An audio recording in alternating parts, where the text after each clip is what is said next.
এরকম আছে যে আমরা শিখেছি প্রত্যেকে, সবাই বুঝতে পারছো? শিখেছি। তাহলে এখন আমি কয়েকটা ফর্মুলা শেখাবো, ঠিক আছে? a স্কয়ার আমরা ক্লাস 7 এ শিখেছি। a স্কয়ার, হ্যাঁ, তাহলে a স্কয়ার কি? এই দুইটাকে কি বলবো আমরা?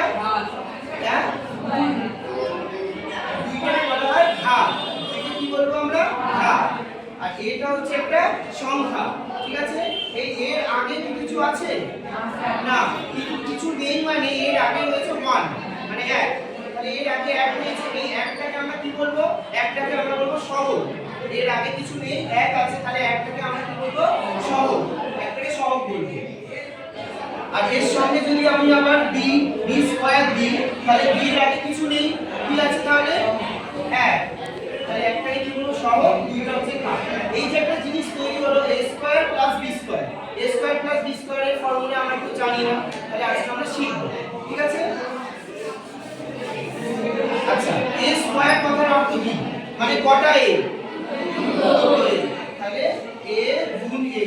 a স্কয়ার মানে হচ্ছে দুখানা a, এর সাথে একটা a গুণ। যেমন b স্কয়ার মানে কত? b। আচ্ছা, a কিউব মানে কত? কি করব আমরা? গুণ শিখেছি, গুণ জানি তো। 2 এর সঙ্গে 2 গুণ করলে কত হয়? 3 এর সঙ্গে 3 গুণ করলে 2 এর সঙ্গে 4 গুণ করলে, আচ্ছা, 5 এর সঙ্গে 6 গুণ করলে 30। তেমন এই এবার সংখ্যায় গুণ করব, a এর সঙ্গে a, b এর সঙ্গে b, ঠিক আছে? তাহলে যদি a এর সঙ্গে যদি গুণ করি কি হবে? না, ভেঙে a স্কয়ার বললে হবে না, এটা ভেঙে শিখতে হবে। a এর সঙ্গে যদি গুণ করি তাহলে কি হবে?